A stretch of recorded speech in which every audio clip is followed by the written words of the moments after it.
Merhabalar, iyi akşamlar. Yeni bir yayınımıza hoş geldiniz. Bugün Ukrayna Savaşı'nı konuşacağız. 24 Şubat 2022'de başlayan savaş 3. yılına girdi. Bu 3 yıl içerisinde çok şey oldu. Bugün, bu akşam asıl olarak Avrupa Birliği devletlerinin Ukrayna Savaşı konusundaki tavrı, NATO'nun tavrı ve tabii ki Almanya'nın bundan sonraki yaklaşımları, silahlanma politikaları ve izlemiş olduğu siyaseti bu akşam gazeteci yazar arkadaşımız Gazi Ateş'le birlikte konuşacağız. Gazi Hocam hoş geldin yayınımıza.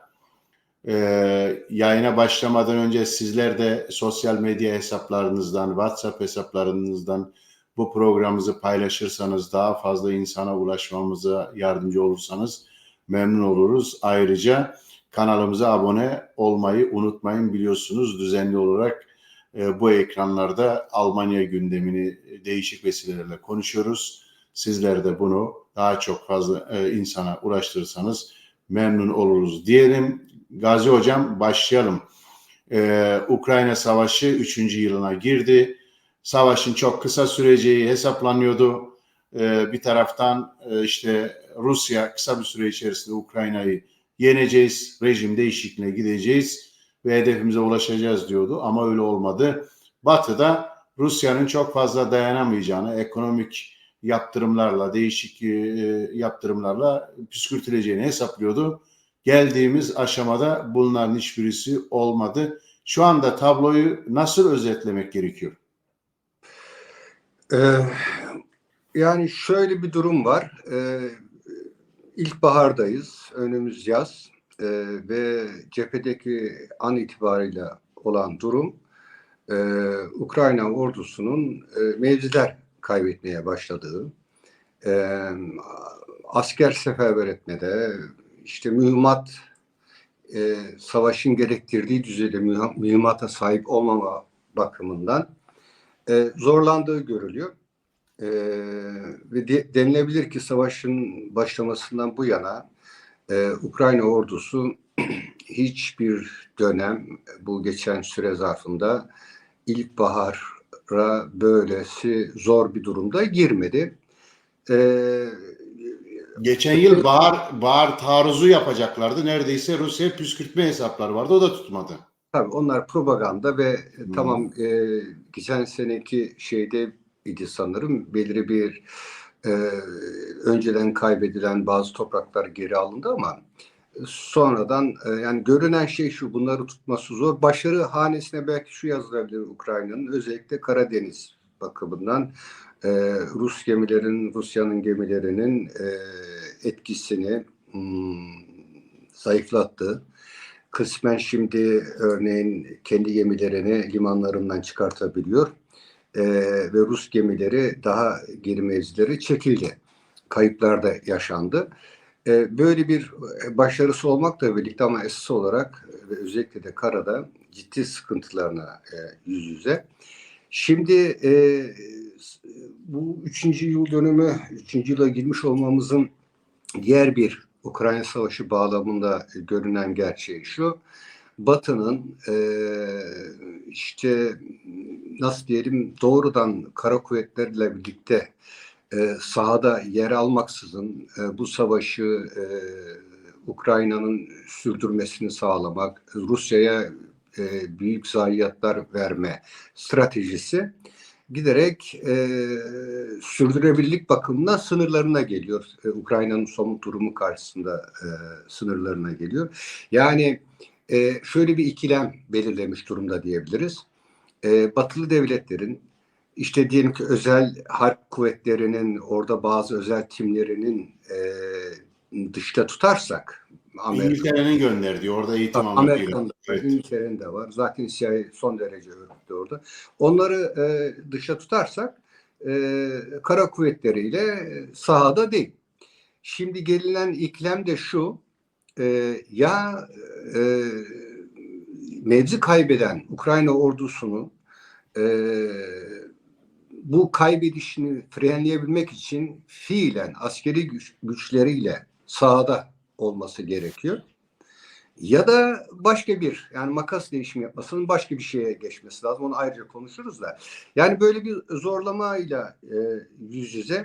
O zaman Macron'un açıklaması, hani hafta başında Paris'teki Ukrayna'yı destekleme konferansında bu anlamda bir şey söyledi. Yani biz az kara gücünü de gönderebilecek bir durumu göz önünde bulundurmamız lazım dedi. Yani gönderelim demedi tam, ama buna kapıyı açtı. Macron diğer ülkelere göre fark etti mi? Hani bu senin ifade ettiğin artık fazla ilerleme yok. Ukrayna'nın bu süreçten sonra daha ilerleyeceği bir pozisyon yok. O zaman asker olarak bu iş içerisine girmemiz gerekiyor. Yani şöyle ifade edeyim. Şimdi savaş anlamıyla bir de Macron'un bu açıklamayı yapması anlamıyla iki farklı şey söylemek istiyorum. Savaş anlamıyla şu demek idi.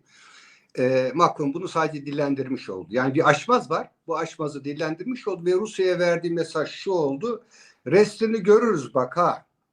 Evet. Demiş oldu. Yani bu. Ama Macron açısından bakacak olursak yaptığı gayri ciddi, yani amiyane tabirle artistik yaptı. Öyle ifade edin. Çünkü niye? Kim girecek kara kuvvetleriyle? Fransız orduları mı girecek? Yani bunun bir şeyi yok. Bunun Fransız halkının bunu kabulleneceğini hiç düşünmüyorum. Aksine hele ki böyle bir devlet başkanı, yani halk indinde itibarını kaybetmiş, halkın ezici çoğunluğunu karşısına almış bir kişinin peşine takılarak kendi çocuklarını feda edeceğini hiç zannetmiyorum. O bakımdan bir de diğer bir şey daha var, yani Macron'un bu yaptığının bir karşılığı olmadı. Hani derler ya, dinime küfreden bari Müslüman olsa. Evet. Şimdi Ukrayna, NATO devletleri içerisinde Ukrayna'ya askeri yardım bakımından en sonuncusu Fransa. Anlatabildim mi? Yani Bir ilk başta zaten görüşme yaptı. Yani bir arabuluculuk rolünü oynadı. O rol oynamayınca da ben dedi yokum gibi bir şey yaptı, dediğin gibi. tabii bu şu, yani şimdi özellikle Baltık ülkelerinde giderek ya bu konfor alanında kalarak bu iş olmaz.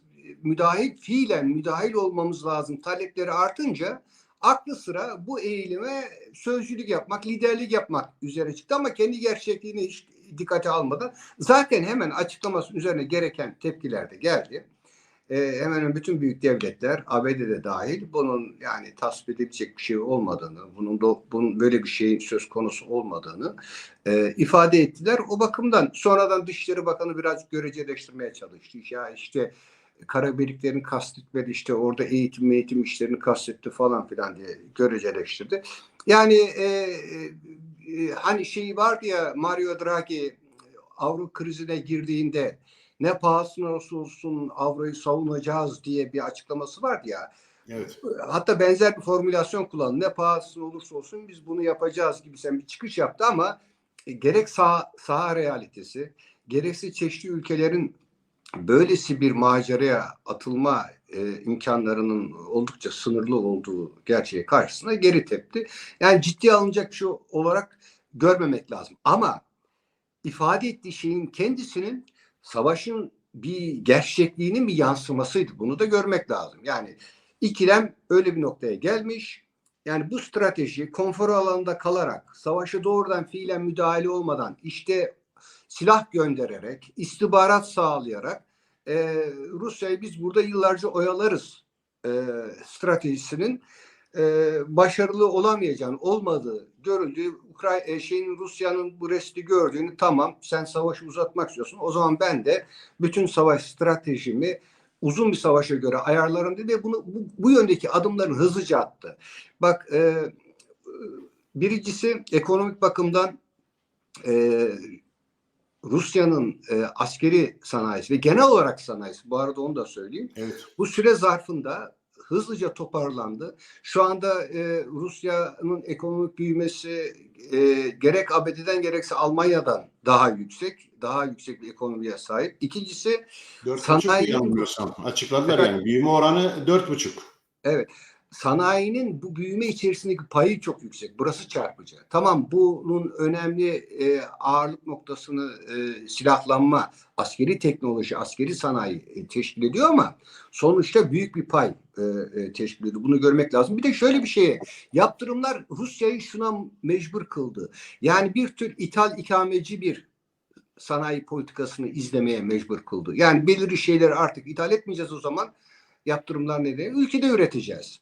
Bu tabii ki daha pahalı, daha fazla zaman isteyen bir şey ama savaş gösteriyor ki Rusya'nın gerek insan gerekse maddi kaynakları, ham madde kaynakları gerçekten örneğin bir Ukrayna'ya göre sonsuz diyebiliriz.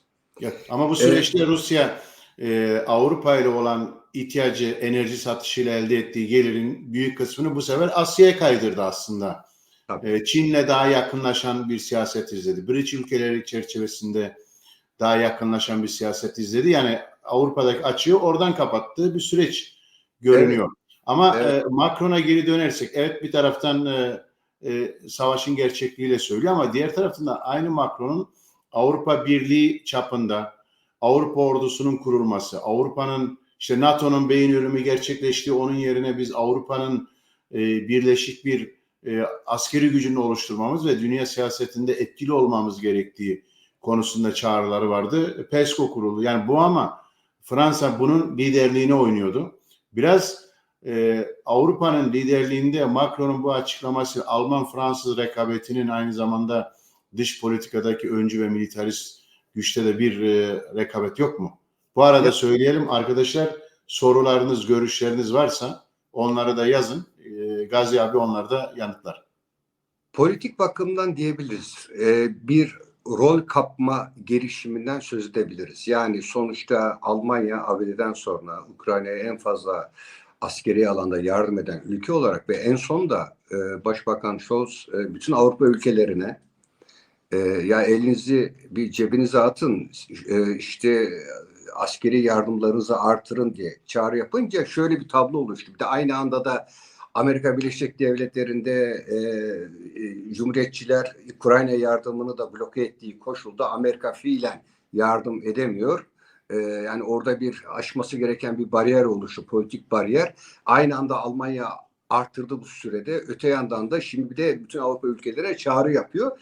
Şimdi bu Almanya'nın bu şeyini görün, böylesi bir tür lider olarak Ukrayna yeterince yardım yapmıyorlukla suçlanan Almanya'nın şimdi böyle bir pozisyona geçmesini hafifleten işte rol kapmaya çalışan bir şey var da yönü var da ama dediğim gibi yani karşılığı olmayan bir çıkış ve gayri ciddi bir çıkış ve bu da çabucak belli oldu. Ama problemin kendisinin dillendirilmesiydi. Yani sonuçta iş gelmiş o noktaya gelmiş. Avrupalılar, Amerika'da dahil ya fiilen sahaya inmeleri gerekiyor. Bunu ne ABD'de bunun bir karşılığı var ne de Avrupa'da bunun karşılığı var. Şeyi ayrıştırmak lazım. Baltık ülkeleri örneğin oralarda böyle istemler var. Yani bütünle yani Macron'un ciddi anlamda da gereğini yapacağından ben hiç inanmıyorum yani öyle bir şeyin ama bunu dillendirmek, bu talebin liderliğine soyunmak girişimi gerçekçi. Evet buna şöyle bir opsiyon olamaz mı? Yani Baltık ülkeleri hatta Polonya'nın, Finlandiya'nın içerisinde olduğu bir ittifak gücüyle fiili olarak NATO'nun da savaşa dahil olması anlamına gelecek ki bu son zamanlarda bu çok dillendiriliyor. Yani Rusya bir NATO ülkesine saldıracak ve NATO savaşın parçası olacak diye. Ama şimdi Yücel buradaki problem şu. Putin de zaten bunun yanıtını verdi. Yani siz dedi böyle bir girişimle bırak fiili orduların Ukrayna tarafında NATO üyesi ülkelerinin ordularının fiilen sahada savaşa müdahil olmasını Ukrayna'nın NATO'ya alınmasına bile dedi ki bu dedi nükleer savaşın başlaması demektir. Yani Putin Rusya yönetimi böylesi bir şeyin hiçbir şekilde sineye çekilmeyeceği ve bunun nükleer savaşa varacağını açıkça belirtti.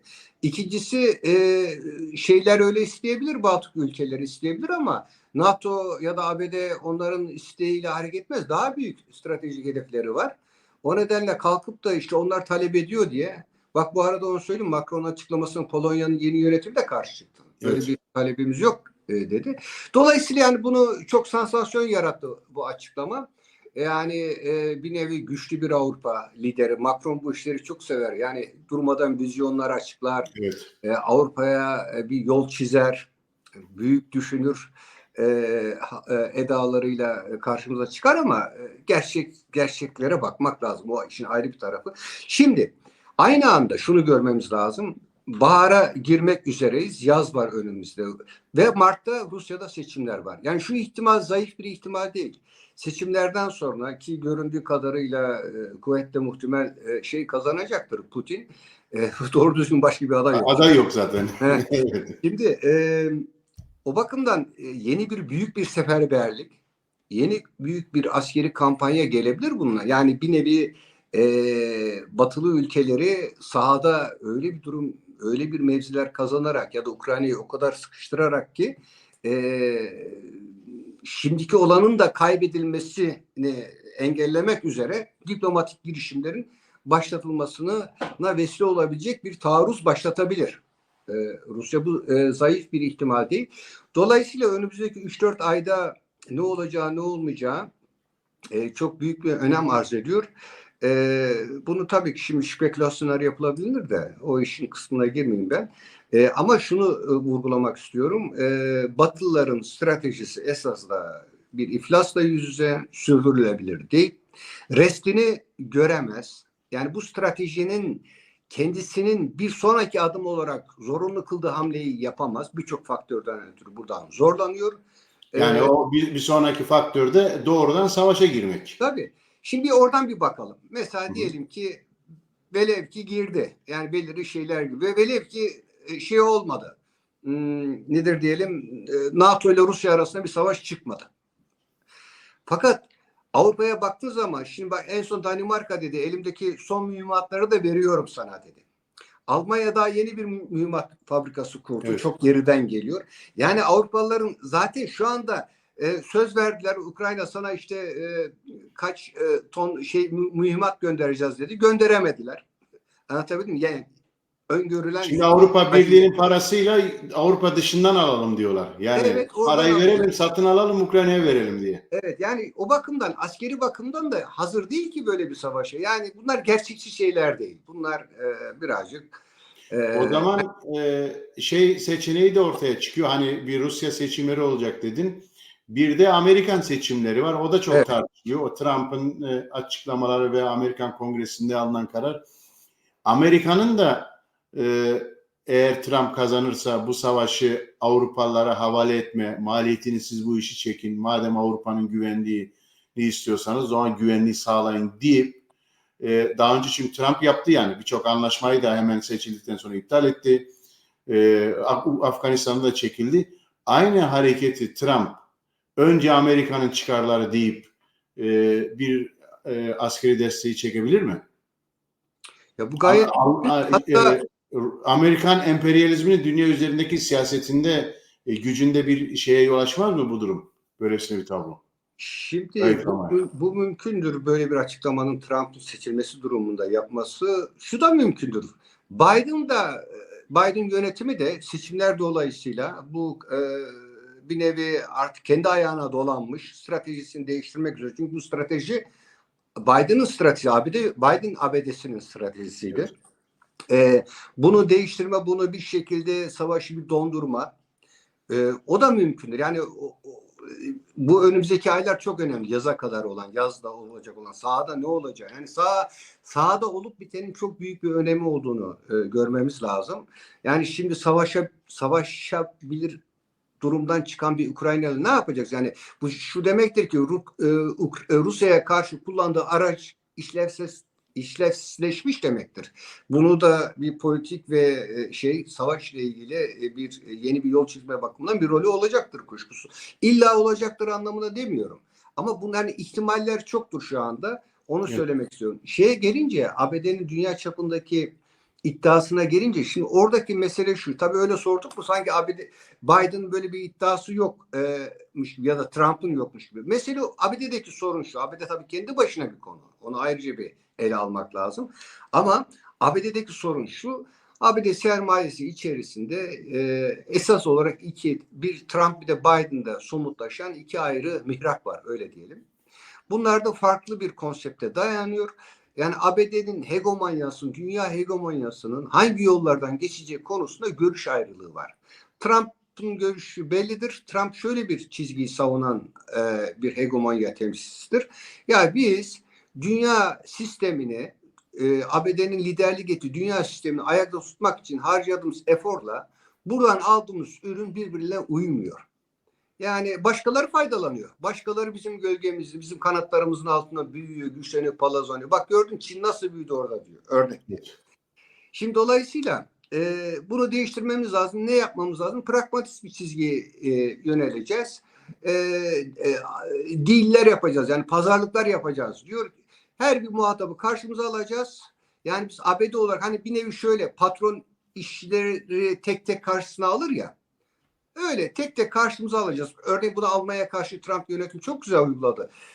Trump birçok konuda Almanya'ya gel bakalım dedi.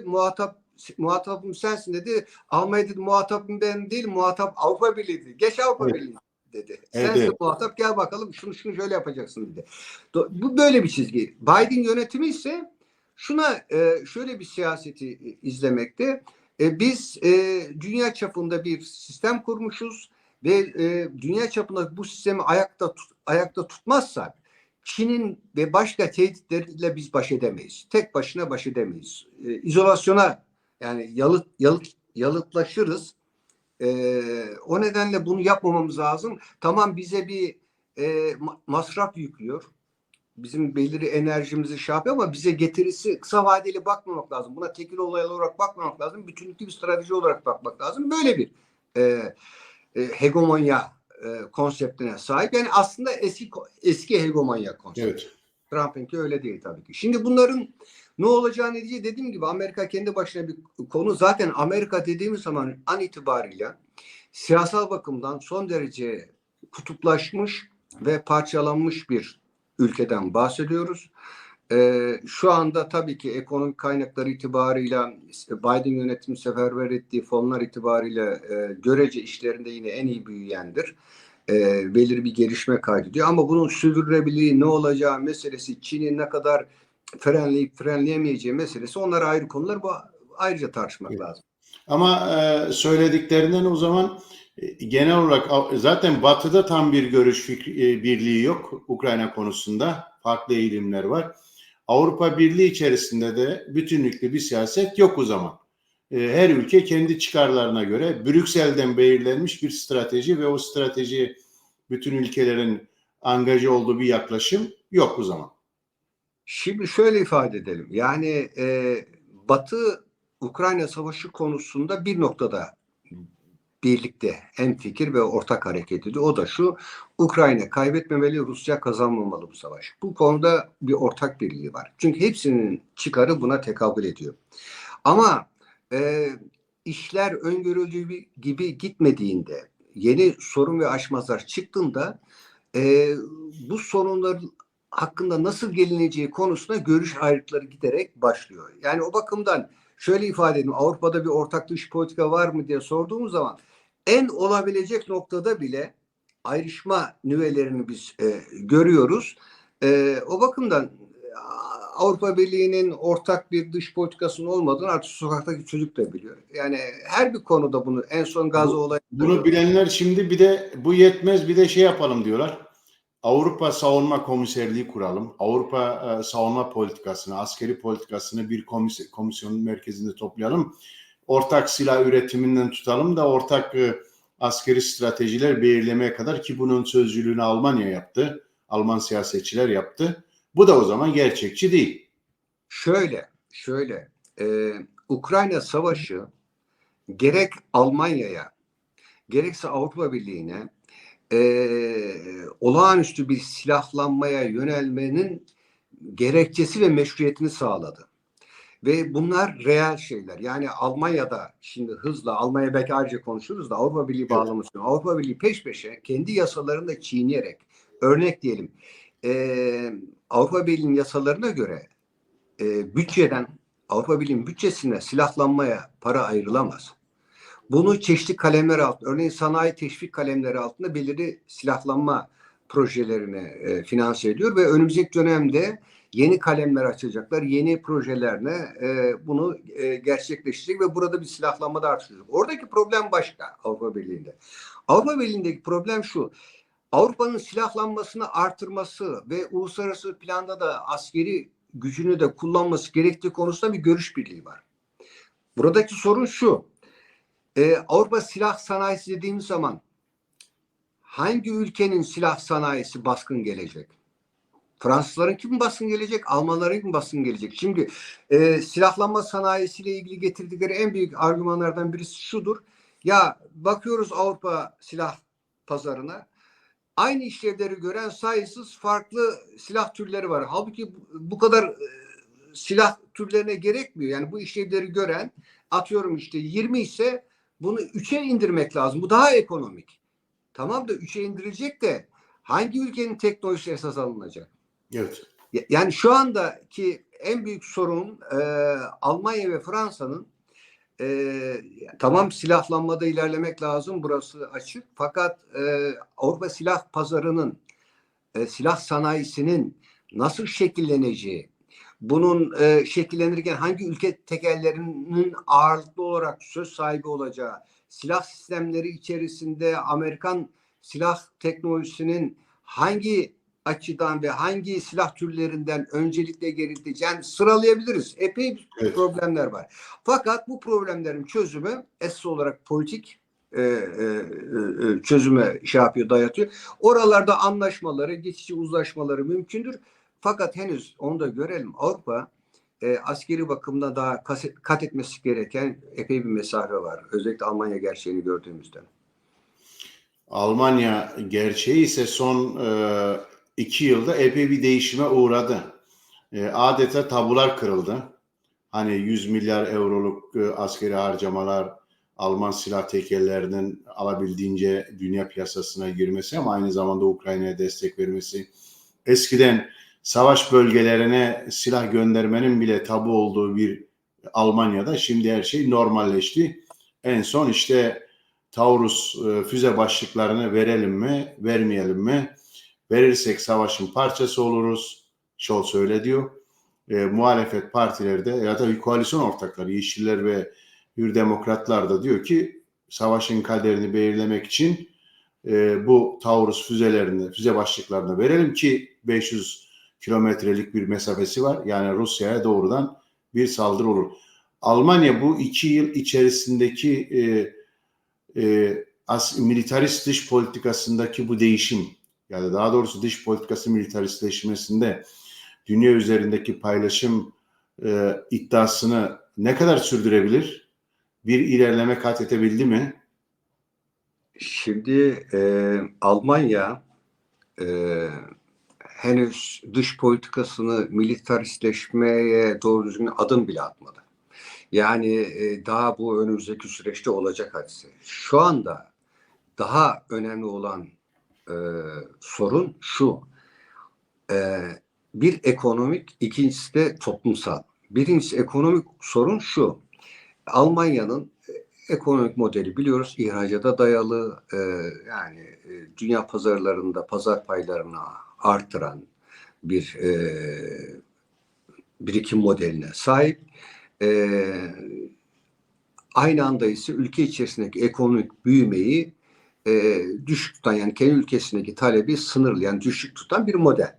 Bu model ciddi krizler, ciddi aşmazlarla yüze şu anda. Bunun bir sorunu var. Yani ne yapılacak? Öte yandan biliyoruz ki bir borç freni uygulaması var. Avrupa Birliği bağlamında koydular bunu. O da işte yani Avrupa Birliği'nin transfer birliğe dönüşmemesi, yani Almanya'nın ekonomik gücünden diğer ülkelerin faydalanması, borçlanmak suretiyle faydalanması. O nedenle Maastricht kriterlerini getirdiler falan filan.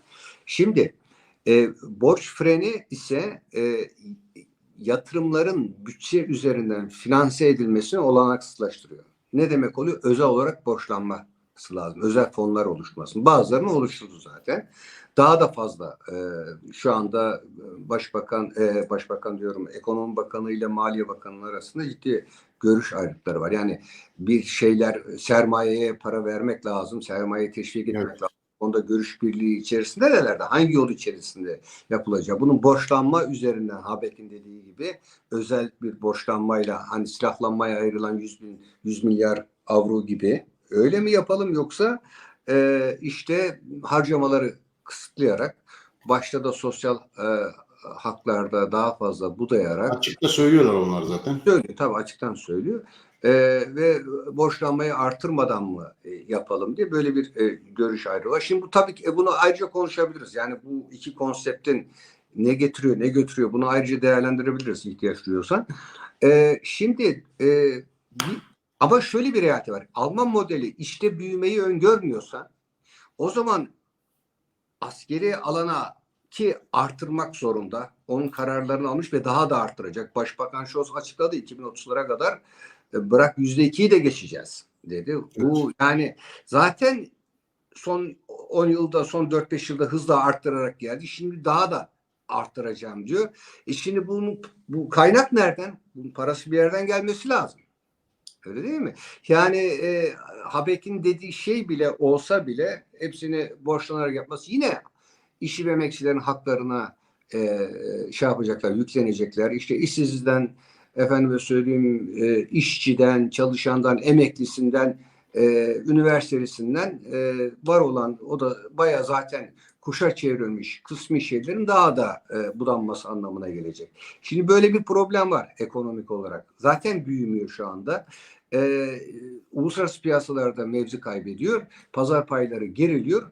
Şimdi böyle bir açmaz yüzü. Aynı anda ise Almanya'da askeri silah sanayisi, yani ben şunu düşünüyorum, Almanya askeri sanayi kompleksini hızla büyütme kararı almış bulunmakta ve bu yönde hızlı adımlar atacak. Yani evet. Almanya'da askeri sanayi kompleks büyüyecek. Şimdi diğer taraftan ise şöyle bir problem var. Ya toplum İkinci Dünya Savaşı sonraki süreçten şekillenmiş. Yani toplumda savaşlara dahil olmamak, savaş yapan ülke olmamak ve savaşın korunmasını Alman dış politikasının esaslarından birisi olarak görmek yönünde büyük bir ne diyelim toplumsal anlayış ve bilinç var. Şimdi şu anda en yakıcı olarak öngördükleri, askeri anlamda öngördükleri adımları en büyük engel olarak bu bilinci görüyorlar.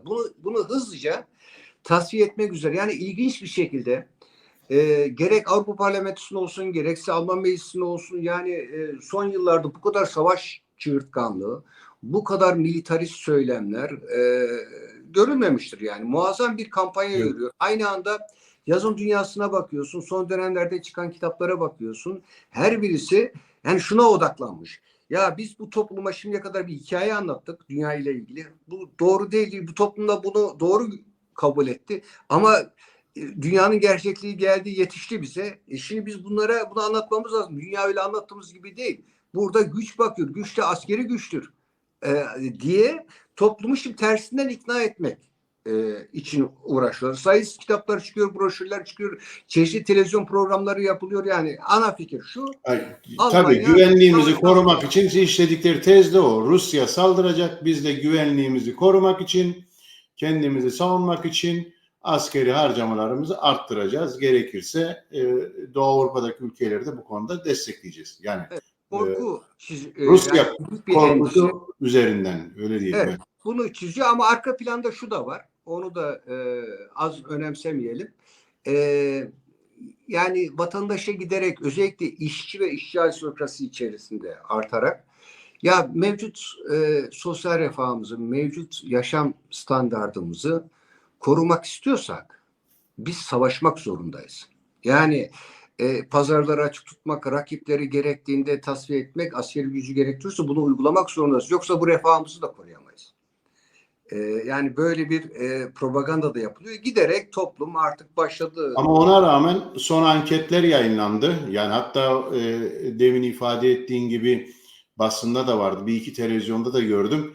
Eskiden %60-70 örneğin savaş karşıtı bir eğilim varken bunu şu anda Rusya'ya karşı askeri olarak harcamaları arttıralım diyenlerin sayısı artmış %51-52'ye kadar. Yani bir demin ifade ettiğin toplumu ikna edilmesi, askerileşme ve yayılma. Ama burada sadece aynı zamanda Almanya'nın emperyalist çıkarlarının askeri araçlar ve yöntemlerle genişletilmesi siyaseti de merkezde değil mi? Ki en son Kızıldeniz'e de bir tane şey gönderdiler.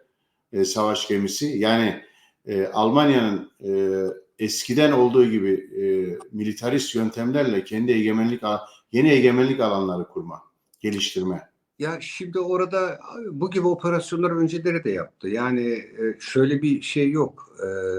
Yani bugün Almanya'nın askeri anlamda dış politikada yaptığı herhangi bir şeyi öncesinde de başka konstelasyon, başka ne diyelim kontekstler içerisinde de yaptı. O değil mesela. Ha bu artacak. Bak o ayrı bir hikaye. Bu artacak. Ama şu an bir de şöyle bir şey daha var. Yani Almanya kendi başına kalkıp herhangi bir yerde böyle bir gücü yok. Yani Almanya kalkıp da işte diyelim ki ABD'ye rağmen ABD'yi bir tarafa bırakarak ya da Avrupa'nın şu ya bu büyük devletini bir tarafa bırakarak Almanya olarak örneğin zaman zaman Fransa'nın yaptığı gibi çeşitli eski sömürgelerin yaptığı gibi yapamaz. Bunu her zaman ittifaklar içerisinde yapacak. Ve şu da bir gerçek, yakın zamana kadar Trump gelse de Almanya transatlantik'e güvenmek zorunda. Yani başka bir alternatifi yok. Yani ABD'yi karşısına alarak Almanya bir adım atamayacağını biliyor. Yani realiteler ortada. Ukrayna Savaşı'yla belki Amerika onu başardı. Hani eskiden Rusya'ya da iyi ilişkiler sürdürüyordu. Enerji, ticari vesaire. Yani Rusya'yı karşısına almayan bir Almanya'ydı. Ama şimdi orada bir kalın duvar örüldü diyebiliriz. Yani NATO'yu da daha sağlamlaştırdı kendi açısından. Almanya'yı da ona daha fazla entegre etti. Çünkü Almanya Merkel döneminde kimi zaman hatta Schröder döneminde kimi zaman aykırı şeyler söyleyebiliyordu. Amerika'ya dediklerini yapmak zorunda değiliz. Biz kendi çıkarlarımıza göre Rusya ile ilişkileri kurmamız lazım. Bu dönem şu anda büyük ölçüde kapanmış. %100 diyemeyiz de hani hiç açılmaz tekrardan geriye dönüş olmaz diyemeyiz de ama böyle bir şeyi Amerika sağladı. Yani şöyle ifade edersek bence gerçeğe daha yakın olur. Amerika Ukrayna Savaşı ile başardığı Almanya-Rusya eksenini işlemez kılınmasını başardı. Yani Almanya Rusya ile özel bir ilişki kuruyordu çeşitli açılardan. Gaz bunun sadece bir öğesiydi. Önemli bir öğesiydi muhakkak. Almanya'nın bu manevrasını, bu farklı seçenek ki bu arada Rusya ile olan eksen sadece ABD'ye karşı değil, Avrupa'nın diğer ülkeleri karşısında da Almanya'ya ayrıca özel bir şey veriyordu, güç veriyordu. Bu olanağı yok etti. Yoksa transatlantiklik yani Almanya'nın nasıl diyeyim Amerika'nın NATO'nun ve Amerika'nın şemsiyesine ihtiyaç duymayacak bir noktaya geldi de şimdi geri o şemsiyeye girdi diye bir durum yok. O zaten oradaydı. Evet. O zaten oradaydı. Önceleri de oradaydı. Şimdi bunu daha açıktan söyledi. Aksine tersine diyebiliriz. Şimdi Almanya bu güzergaha girdi. Bu şemsiyeye yıllar içerisinde daha uzun bir yıllar süresini öngöreceksin. Yıllar içerisinde bu şemsiyeye birebir ihtiyacını azaltma yönünde adımlar atmaya bakma. Yani görüntüde tümüyle sanki ABD'nin şemsiyesinden çıktı, ABD'nin şemsiyesine girdi görünüyor da öyle değil. Zaten ABD'nin şemsiyesinden hiçbir zaman çıkmadı oradan. Hiçbir zaman. Şimdi ise görüyor ve diyorlar adamlar zaten açıktan söylüyorlar. Diyorlar ki biz diyorlar bu Amerika'ya güvenemeyiz artık. Bu Amerika'ya sırtımızı yaslayarak askeri alanı safsaklayarak sadece ihracat ve ekonomiyle işleri, ticaretle işleri götürerek ilerleyemeyiz. Şimdi biz güvenlik ve şey içinde para harcamak zorundayız deyip ve bu arada da şey de oluyor tabii ki. Mesela sadece Rheinmetall değil. Son dönemlerde görüyoruz. Geçen gün Deutsche Bank'ın bir şeysini okumuştum. Giderek özel fonlar hani mali sermayenin bir kesiminin giderek önümüzdeki dönemde silahlanma sanayisine daha fazla para ayırmaya başladı ve daha ayıracağını yani bu daha büyüyecek yani şu anki olup bitenler belki 3-4 yıl sonra açısından bakacak olursak yani çok cüzi kalacak yani bu işler artacak. Tabii ki kısa sürede Almanya'nın ABD'yi kafa tutarak ya da ABD'yi dikkate almadan dış politika yapacağını beklememek lazım. Evet. Barış bir taraftan uzak bir taraftan yakın dedin. Yani yakın olması şu Amerikan seçimleri öncesinde Trump da bir sürece girebilir ya da Biden bir sürece girebilir. bir anlaşma süreci olabilir. Ya da tersi çok uzun sürer. Ama genel kontekste baktığımızda sanki NATO'nun, Batı'nın savaşı uzatarak hem askeri amaçlarına ulaşma, hem Rusya'yı önemli ölçüde yıpratma, yani Rusya'nın kazanmayacağı bir seçeneği sürekli orada canlı tutarak bu çatışma ortamı üzerinden planlarını uygulama şeyi daha güçlü değil mi aynı zamanda?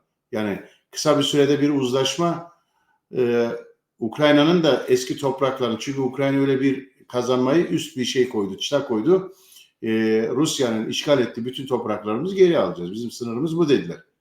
Bugünkü verilere baktığımızda bu çok mümkün görünmüyor. Ben şahsen barış kelimesini kullanmamın burada doğru olacağını düşünüyorum. Barış olmayacak. Hı hı. Güzel. Yani savaşın sahanın belirli bir safhasında oradaki güçler dengesini dondurmak üzere bir anlaşma olabilir. Ama barış, ben barışın daha geri geleceğini düşünmüyorum. Zaten yani 2014'ten beri süren bir çatışmaydı. Yani cin şişeden çıktı, öyle ifade edeyim. Ve önümüzdeki yıllardaki süreçte dünya daha yumuşamayacak, daha da sertleşecek. O bakımdan yani barış kelimesini telkin ettiği o önceki dönem kalktı. O gelmeyecek, geri gelmeyecek o. Yani emperyalistler iktidarda olduğu sürece gelmeyecek.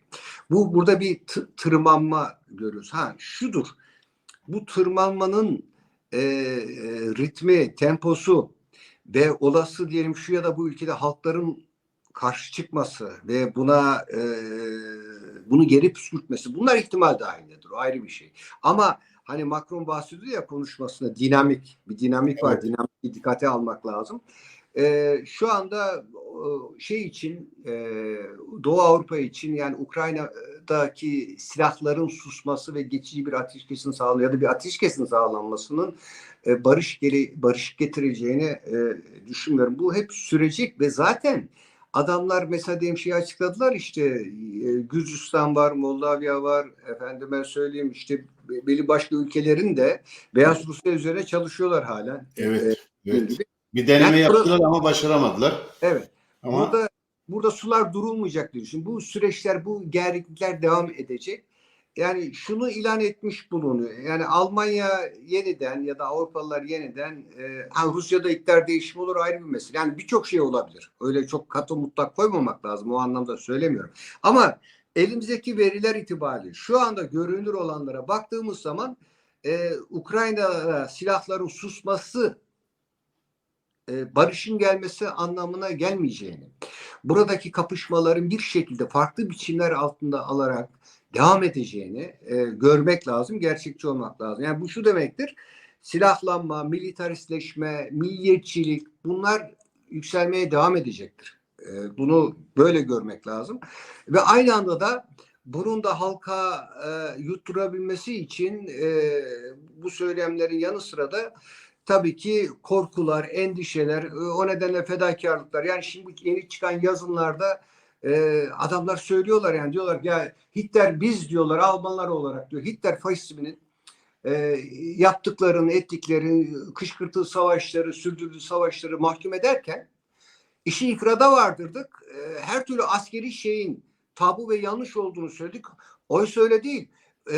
Barış sever bir nasıl diyelim bir anayasal bir yurtseverlik bize lazım ve askeri bazen de bazı şeyler askeri olarak da tabii ki insan hakları için çözülmesi gerektiğini anlatmamız lazım insanlarımıza diye söylemektedirler.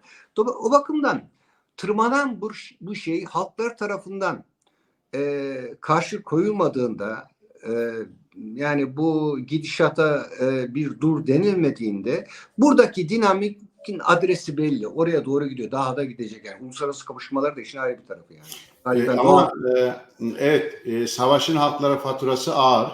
Hani onu ifade ettin zaten ekonomik olarak. 2 yıl öncesine baktığımızda Avrupa'da, Almanya'da yüz binlerce insan Rusya'nın Ukrayna'yı işgal etmesine karşı çıktı. Ukrayna'ya destek dayanışma gösterileri yaptı. bir taraftan savaşın bitmesini ise o sıradan sokağa çıkan insanların savaşa karşı tepkisi de vardı. Ama toplumda baktığımızda Ukrayna'ya bugünkü destekle 2 yıl önceki destek aynı ölçüde değil. Daha zayıflamış bir eğilim var. Ama bu zayıflanmış eğilim hala bir barış hareketine de yol açmamış. Yani güçlü bir şekilde silahlar sussun. Dediğin gibi savaşın en azından bitmesi, bir müzakere sürecinin başlaması konusunda da güçlü bir şey yok. Dinamik hala oluşmuş değil. Barış hareketi de hala hani kısmen 2 yıl önceki gibi değil tabii ki. O eski kafa karışıklığı, Rusya'yı şöyle mahkum edelim mi, etmeyelim mi, Ukrayna'ya şöyle mi sahip çıkalım derken onlar kısmen geride kaldı ama bir şey de yok şu anda. Güçlü bir toplumsal dinamik, savaşa ve militarizme karşı bir dinamik de Avrupa çapında bunca ekonomik sorunlara rağmen hani çiftçi eylemleri var, gençlik eylemi var, bir taraftan işte kamu çalışanları var, işçi ücretleri vesaire enflasyon artışı var. Böyle bir zayıflığın olduğu bir evreden de geçiyoruz. Ülkeden ülkeye değişiyor tabii ki bu ama aynı mutlaklaştırmayalım. Şimdi aynen. Yani birincisi barış hareketi konusunda Almanya gerçekten nevi şahsına münhasır özellikler taşıdığı için Alman devleti, politikası ve toplumu da dahil etmek lazım buna. O nedenle Avrupa'daki barış hareketlerden biraz ayrışan yanları var. Şimdi buradaki problem ne? Şimdi Alman barış hareketi aslında genel olarak Alman solcuların da ilericilerin de dahil ederek söyleyeyim. Sadece barış hareketini değil.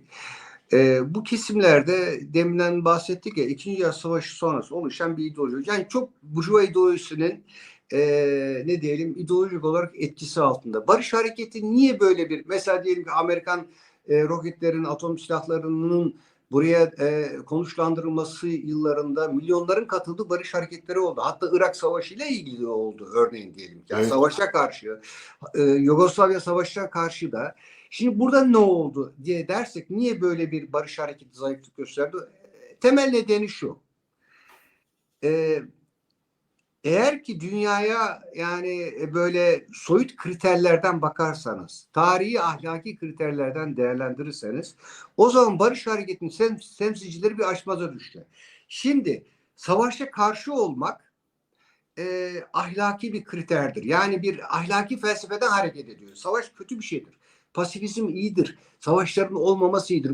Değer şeyi bu. Yani savaşa karşı çıkmak tabii ki iyidir. Onu eleştirmiyorum. Ama karşı çıkarken ki bunu neye dayandırdığına baktığımız zaman böyle bir ahlaki kritere dayandırıyordu. Şimdi Ukrayna Savaşı ama bir ülke işgale uğruyor ve kendisini savunuyor. Şimdi ahlaki kriterden baktığımız zaman ya bu da haklı ama şimdi yani şimdi işgale uğruyor. Dolayısıyla barış hareketi iki ahlaki kriter arasında sıkıştı. Ya bir taraftan savaş iyi değil, buna karşı çıkmam lazım. Ama öte taraftan ya burada da işgal edilen saldırıyla yüz yüze kalan bir halk var. Buna silahlandırmak lazım. Yani öyle değil mi? Eğer bir ülke işgale uğruyorsa o ülke halkı kendisini bu işgalciye karşı Savunma hakkı. öyle değil mi? O zaman ona silah vermek lazım. Şimdi demek oluyor ki dünya kapitalizm, emperyalizmin gerçekliği, sınıflar mücadelesi, bütün bu kriterler tarihe atıldığında değerlendirmenin yani bir perspektif, yani bir şeyi yani sonuçta birleşmek bir şey ifade etmiyor. Onu her zaman vurgulamamız lazım. Yani sonuç bize bir bilgi vermiyor. Önemli olan o sonuca nasıl gidiliyor. Yani şöyle Evet. bir örnek vereyim. Sokakta birisi ölü yattığını görelim.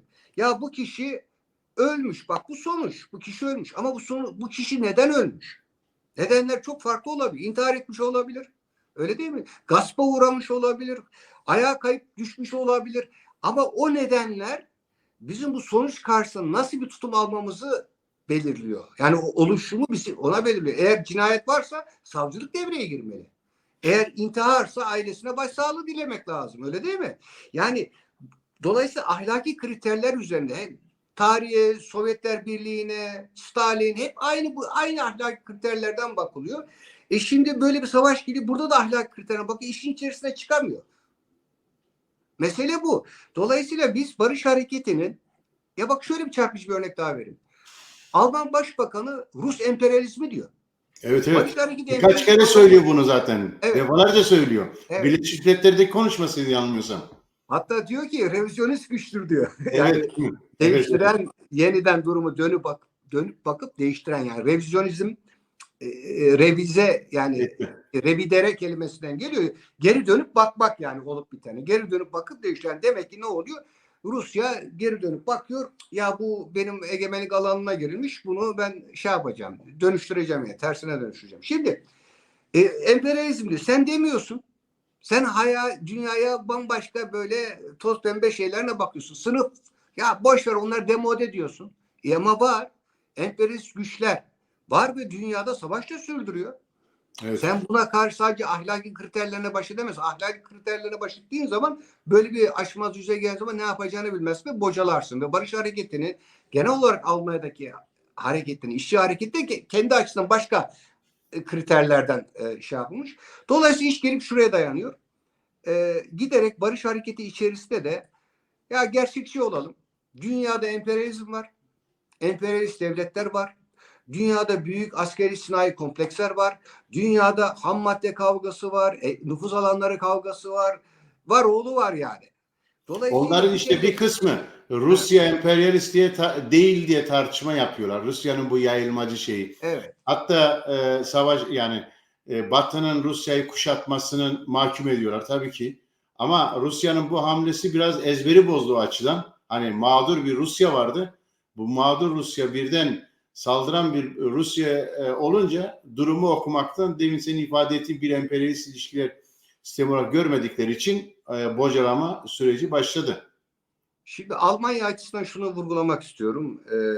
Muhakkak ki işler açısından ya da barış hareketi açısından da, herhangi bir hareket açısından örgütlenmek, örgütlü olmak olmazsa olmazı. Burası tartışmasız. Yani bunu varsayarak konuşuyorum. Fakat Almanya açısından özel, münhasır, özgün olan bir şey, devasa bir ideolojik kafa karışıklığı var. Ve bu karışık, yani Alman mentalitesine düşündüğümüzde, yani olaylara soyut bakma, teorik düşünmeye yatkınlık falan gözettiğimizde, yani şöyle bir halk değil. Bizde olur ya, hele bir başlayalım da yolda bir şekilde hallederiz, yani gereğini getiririz, kılıfını uydururuz, neyse. Öyle değil. Yani sistematik hareket ediyor. Şimdi dolayısıyla bu ideolojik kargaşa meselesi, bununla bu konuda belirli bir ilerleme kaydedilmediğinde, yani işte dünyayı olduğu gibi kendi gerçekliğiyle görme, sınıfsal tahayyüller yapma, emperyalizm gerçeğini görme, bununla ilgili ideolojik mücadelelere girme. Şimdi bak, aynı şekilde Gaza olayında da oldu. Yani şimdi bu anti-Doğuşlar falan filan, yani Evet, evet. gidiyor. Hep yani problemin çok farklı, işi hareket açısından da verebilirim. Yani farklı biçimlerde görülüyor ama işin temelinde bu var. Muazzam bir ideolojik kargaşa var. Yani şöyle ifade edeyim. Teoriye en fazla ihtiyaç duyanların o teoriye ulaşmasını zorlaştıran çok ciddi ideolojik bariyerler var. Bunların yıkılması lazım. Bunlarla boğuşulması lazım. O nedenle bu gibi şeyleri bence hayra vesile edin. Barış hareketi açısından da böyle tartışmak lazım. Ne yapacağız şimdi? İki ahlaki kriterle karşı karşıya geldik. Hani bazen bazıları yapıyor. Babayı mı çok seviyorsun, anneyi mi çok seviyorsun? Evet. Muhabbeti oluyor. Şimdi neye göre ben hareket edeceğim? Şimdi bu problemi niye yaşıyoruz? Buradan deşmek lazım. Kısmi bu konuda araştırmalar yapan, kafa yoran, belirli açıklamaları yapan kesimler yok değil. Bunları daha da teşvik etmek lazım. Seslerini duyuramıyorlar onlar da Evet, çoğunlukla. Tabii. evet. Zeynep, sanırım sorunun yanıtını aldın. 21. yüzyılda toplumsal muhalefet, barış hareketi, müzakere ve çözüm önerileri nasıl olabilir diye sordum. Biraz onu konuştuk diye düşünüyorum. Yani ekstra ayrıca bir yanıt verme. Bir şey daha ekleyelim. Soru böyle geldiyse şunu da ekleyebiliriz. Şimdi diyelim ki gerek dünyadaki tablo, gerek ülkedeki tablo bazı konulardaki hayalperestlikleri teyit eden bir görüntüye sahip olduğu zaman, ya arkadaşlar bu doğru değil, gerçekler şu dediğin zaman burada ikna edici olmak zor. Ama dünyadaki olgular değiştiğinde ve senin söylediğin şeye daha karşılık gelen şeyler olduğu zaman arayışlar ve daha seni dinleyen insanlar bulabiliyorsun. Şimdi aynı şekilde ben şöyle görüyorum. Almanya'da öyle Habeck'in öngördüğü yol olsun, istersen şey olsun, Lindner'ın diyorsun. Her halükarda işçi ve emekçileri yeni bir saldırı dalgası bekliyor. Ve bu sürecin zaten şu anda ezberi bozulmuş. Zaten ezberi bozulduğu için korkutarak Evet. yeni bir hikaye oraya şey yapmak istiyor, entegre etmek istiyor. Bu ezberi bozulmuş insanların bir de günlük hayatı daha da ağırlaştığında, daha da çekilmez hale aldığında bu fiili, pratik hayatta onları bazı şeyleri daha iyi anlamasına vesile olacak. Yani sadece şöyle olmayacak, işte belirli kitaplar yazmak, belirli metinler yazmak, belirli çağrılar yapmak, teorik çalışma yapmak değil sadece. Bu fiiliyatta da, çünkü fiili şeyler değişeceği için, ya şimdi bak mesela bugün bir ekonomisti okudum, Alman ekonomisti. Adam diyor ki Lindner'in şeyleri diyor hikaye diyor. Yani diyor sen diyor işte Hartz 4'ten bilmem Bürgergeld'den oradan ne tasarruf edeceksin ki? Emekliden diyor. Aynen. Yani şimdi Emekliden diyor, açık söylüyor. evet, Emeklilerden de emekliden keselim diyor. yapmak lazım. Yani ihtiyaç olan miktara baktığın zaman buradan yeterince emeklilere yüklenecekler. Örneğin diyelim. Yani Evet, başka evet. birçok şeyleri aynı anda yüklenecek. Dolayısıyla topluma baktığımız zaman toplumun tamam bütün bu hayalperestlikleri var, gerçeklerine uyuşmayan şeyleri var ama kendi hayatında biliyor. Ve şimdi bu insanlar zaten zor geçiniyor. Zaten enflasyon altında ilerliyor. Reel ücretler bak daha bugün açıkladılar. Halen daha son anlaşmalarla da enflasyonun üzerinde, yani reel kayıp durdurulamadı. Şimdi sen yeni şeyler yüklediğin zaman bu yani ben Almanya'da ciddi değişimlerin olacağını şundan eminim ben. Alman toplum bir taraftan yeni bir hikayeye şey yapılıyor, kazanılmaya çalışılıyor. Bu hikayede militarist, milliyetçi e, ve savaşı şey yapan, hatta Ulusalcı. Aynen.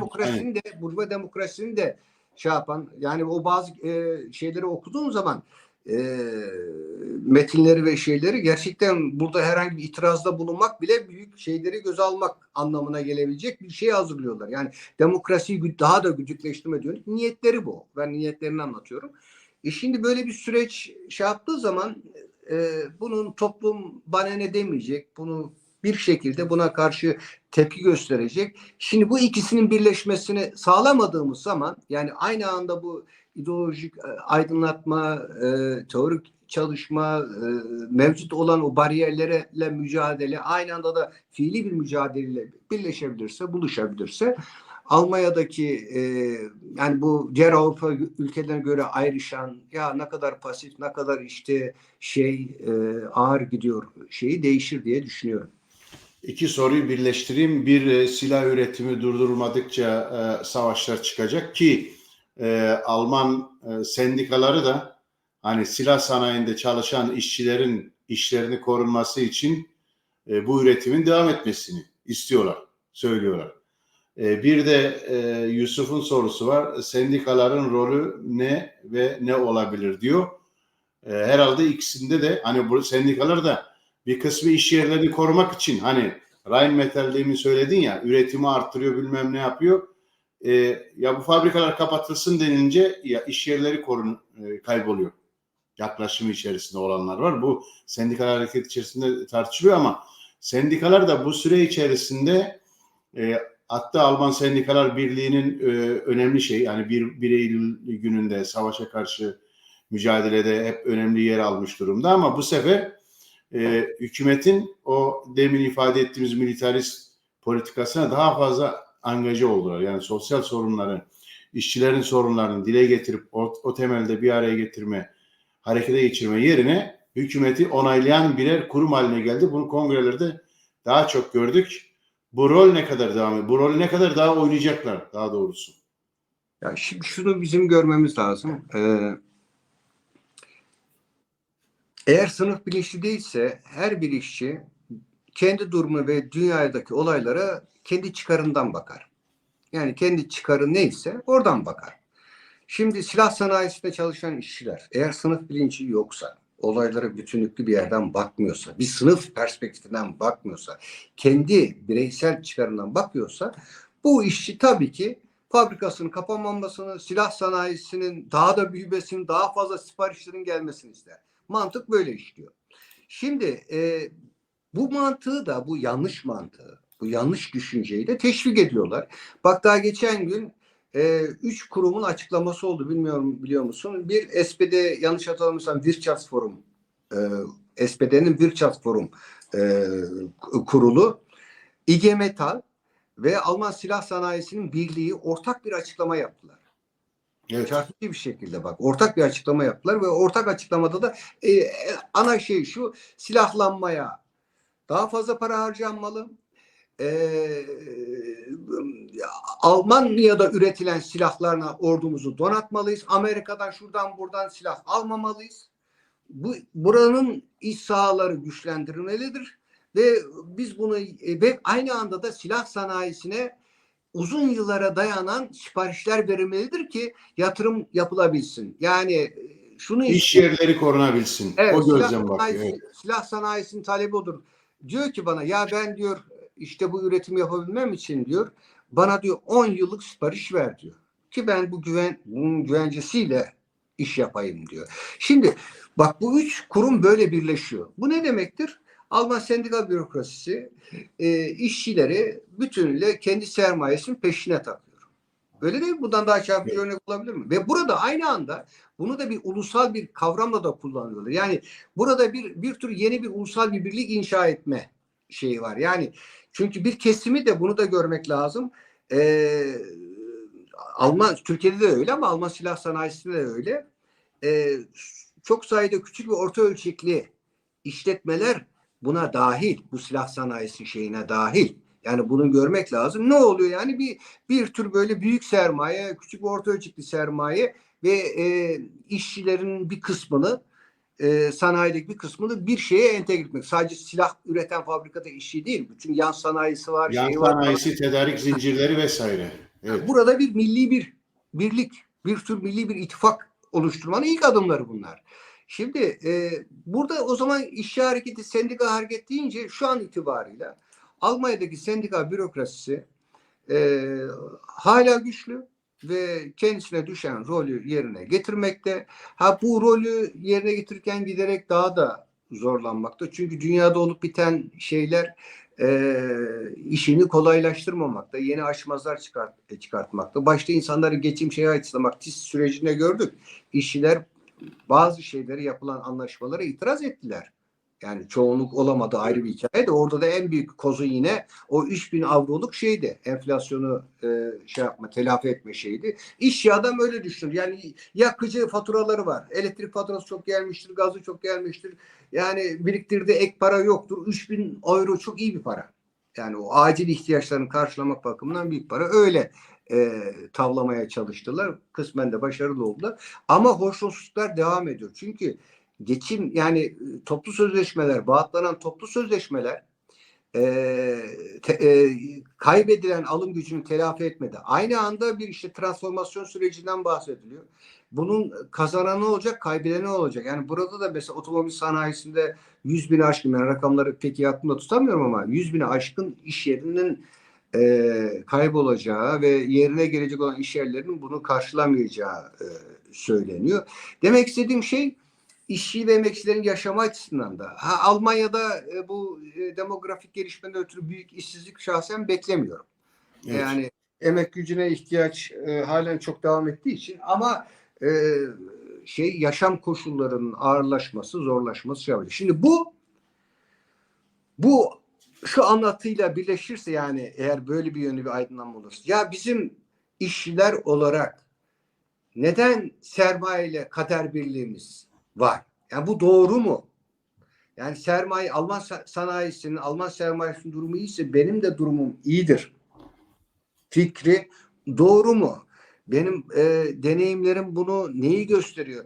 Bu yakın zamandaki deneyimlerde çekirdek sanayide bu görüntüyü yeniden üreten adımlar atmadı değiller. Yani bir VW olsun, bir işte evet, BMW olsun, bir Mercedes olsun, yıl sonunda belirli primler verebiliyor.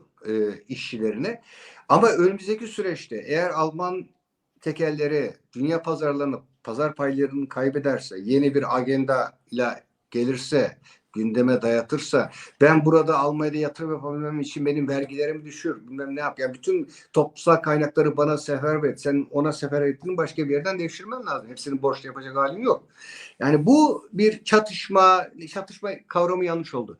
Daha çelişkilerin keskinleşmesi, bazı işler açısından daha acı deneyimler, öz deneyimle bazı şeylerin görmesi olanağı sağlayacak. Yani sendika bürokrasisi halen hakim ama işi giderek kolaylaşmayacak. Öyle ifade edeyim. Tabanda daha tepki çıkabilir. Evet, Peki. çıkacak da. Çok teşekkür ediyorum. Başka eklemek istediklerim varsa Gökdemir arkadaşımız Rusya-Ukrayna savaşı mı? Tabii ki yani Batı'nın rolü var. Sonuçta fiiliyatta Rusya-Ukrayna savaşı görünüyor ama Batı da bu işin içerisinde, onu biraz yayının başında anlatmaya çalıştık. Ama sonuçta görüntüde bir Rusya-Ukrayna savaşı var, yani kavram olarak kullanılabilir. Doğrudan bir Rusya-NATO savaşı şu anda yok yani. Açıdan bir ekleme yapayım diyeyim. Teşekkür ediyorum. Ben teşekkür ediyorum. Gazi Hocam, izleyicilerimize teşekkür ediyoruz. İzledikleri için, görüşleriyle programımıza katıldıkları için. İleriki programlarımızda görüşmek üzere diyorum. Herkese iyi akşamlar.